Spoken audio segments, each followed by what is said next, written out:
Halo, assalamualaikum warahmatullahi wabarakatuh. Good morning, everybody. How are you today? I hope you are still healthy and be spirit for follow my lesson today. Okay, this is for the 11th grade, especially for the AP major, and then TLM and FKK. Okay, this is for my lesson, especially for continue our lesson today is about analytical exposition text. Okay, please now take your note and try to listen carefully and look at the lesson and explanation from me about analytical exposition text. Okay, open your notebook and check it out. Okay, it is about analytical exposition text in the 11th grade. Okay, in analytical exposition text, you must understand about what we want to learn about analytical exposition text.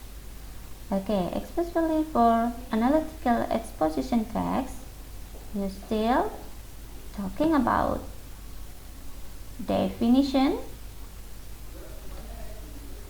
and then about purpose, and the third about generic structure, and the fourth about language features of analytical exposition.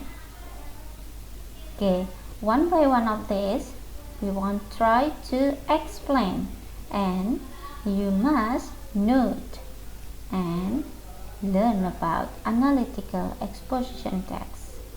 The first question for you, do you know about analytical exposition text? Okay, maybe when you read about some of news in the newspaper, or the easy maybe, or the analyze about some things, so you can find about analytical exposition text. Okay, go on. From the verse, you try to understand about the definition of analytical exposition. Untuk pertanyaan yang pertama ini, nanti kalian akan mengetahui definisi dari analytical exposition text. Okay, check it out. The first question, what is analytical exposition text? Okay, in this part, you still talking about definition. Ini tentang pengertian dari analytical exposition text. Okay, exposition text is a text that elaborates the writer's ideas about the phenomenon surroundings. And then about the social function of analytical exposition text to persuade the reader to talk at the issue with your perspective. Can you understand? Yeah, analytical exposition text is about phenomenon surrounding. Ya, biasanya nanti exposition text itu tentang ide-ide yang ada di sekitar kita. Oke, jadi penulis akan menuangkan ide-idenya tentang fenomena yang sedang booming saat itu juga biasanya. Terus social function atau tujuannya itu untuk memberikan gambaran kepada pembaca tentang isu atau berita yang sedang hangat waktu itu. Okay, next. The example of exposition text is about something of news.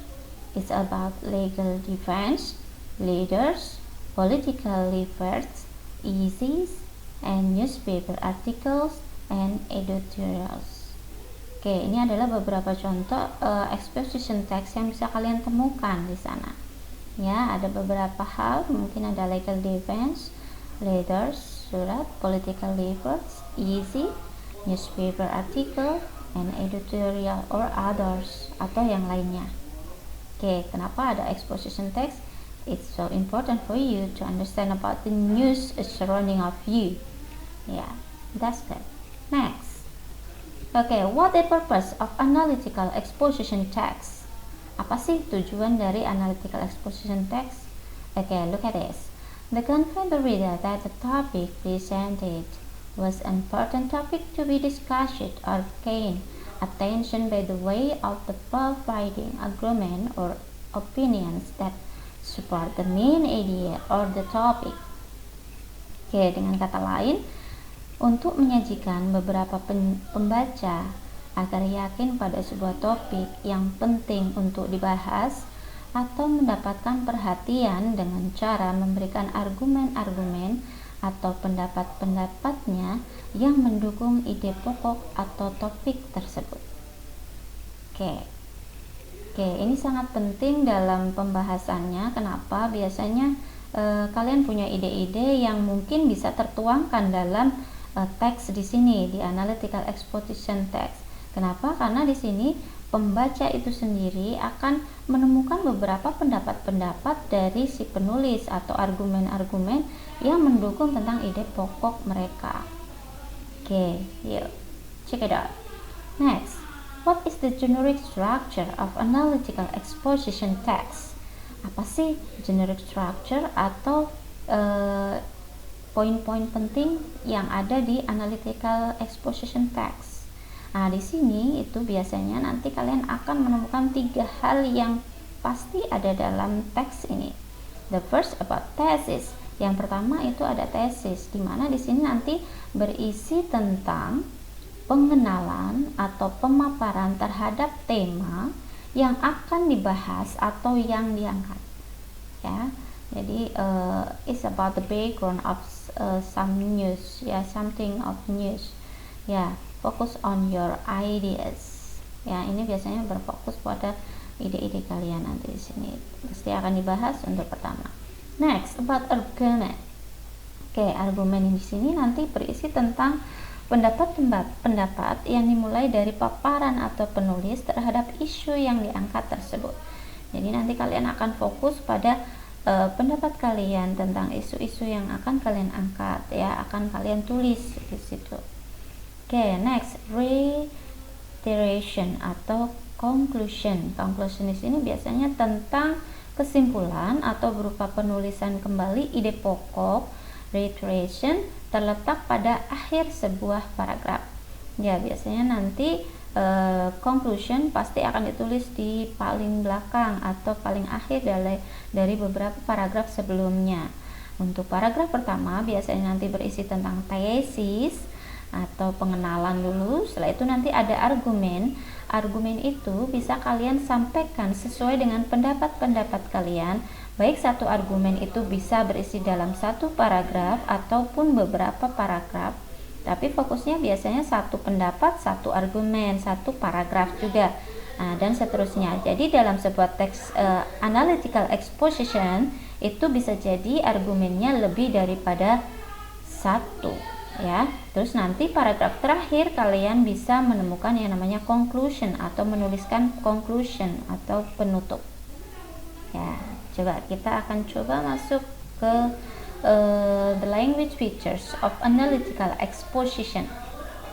Oke, apa saja sih yang harus ada dalam sebuah analytical exposition?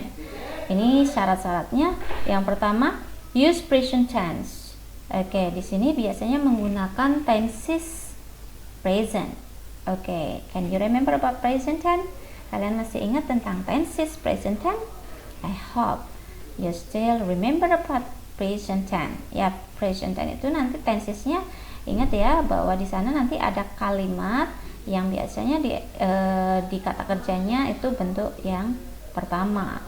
Okay, such as listen, lion live, I eat, and chase run. Oke, di sini pasti ada kata kerja bentuk pertama based on their subject. Berdasarkan dengan subjek yang mereka pakai. Ada lions, berarti ini jamak, berarti nanti kata kerjanya biasanya akan bentuknya tidak ditambah dengan apapun, dan seterusnya. And use mental verbs. Oke, biasanya kalian akan menggunakan kata kerja yang jelas. Di sana ada for the example such as I believe, I prefer, I agree, I doubt, I disagree, and etc. dan yang lainnya. And then next, use saying verb to support the argument. Oke, biasanya menggunakan kata kerja yang mendukung tentang argumen kalian. For the example is such as people say, it said, research a decade, and etc. dan yang lainnya. Orang mengatakan bahwa itu dan seterusnya, ya. Okay, next, use connecting words to link the argument so that the argument is logical and fluent. Such as di sini ada connecting atau penghubung kata untuk menunjukkan argumen. Di cirinya analytical exposition itu pasti nanti ada itu. Nah, kata-katanya contohnya ada additionally, moreover, firstly, secondly, thirdly, fourthly, and next, dan seterusnya. Okay, and for the next language features is use causal conjunction to indicate the cause of the reason of what is being stated. Okay, di sini biasanya menggunakan penghubung yang jelas, ya, such as because, despite, due to, for that reason, in that case, even though, yet, otherwise, and etc. dan yang lainnya, ya. Kalian bisa kata-kata ini kalian artikan dalam bahasa Indonesia supaya tahu untuk mengetahui arti-artinya. Mungkin kata-kata ini bisa kalian pakai dalam analytical exposition. This is the characteristic, biasanya ini ciri-cirinya. Okay, the last language features is use persuasive technique, ya. From the first, use generalization to support viewpoint of argument. Okay, use evidence and fact to back up the generalization, like use research, expert opinions, testimonies, or quote. Next, use exaggeration to make things or issues appear better or worse than they actually are. Okay, like that, it is about the language features about analytical exposition text. Next, this is the example of analytical exposition. Focus on this text. The title is a please stay at home. Yeah, focus is a booming issue from now is about coronavirus. Ya, ini tentang coronavirus, pandemic disease from this era. So I make the example about analytical exposition in coronavirus. Oke, di sini ada beberapa kalimat dan terhubung dalam sebuah paragraf, di mana di sini nanti kalian fokus pada strukturnya dulu, ya. Di sini nanti kalian menggunakan bentuk kalimat present tense. Terus nanti untuk generic structure di sini untuk paragraf pertama itu akan menunjukkan tentang introduction, thesis statement atau tentang pengenalan dari sebuah pandemi diseases of coronavirus. Terus nanti body of argument di sini kalian akan fokus pada beberapa argumen. Di sini Ibu kasih contoh ada 3 paragraf. Untuk paragraf pertama itu berarti menunjukkan argumen 1, argumen 2, dan argumen 3. Oke, di sini. And the last paragraph is talking about conclusion, reiteration. Ya, di sini adalah sebuah conclusion atau penutup. Ya, Ibu berharap kalian bisa coba untuk mengartikan teks ini sehingga kalian akan mengetahui isinya bagaimana dan akhirnya ada bayangan bagaimana membuat sebuah analytical exposition dengan ciri-ciri penjelasan yang sesuai dengan Miss Eka yang sudah kasih tadi, ya. Okay, I hope like this and then that easy for you to understand about analytical exposition text. Okay, silakan kalian bisa artikan, nanti tulislah di buku dan bisa penjelasan sebelum ini, kalian bisa catat juga di buku catatan.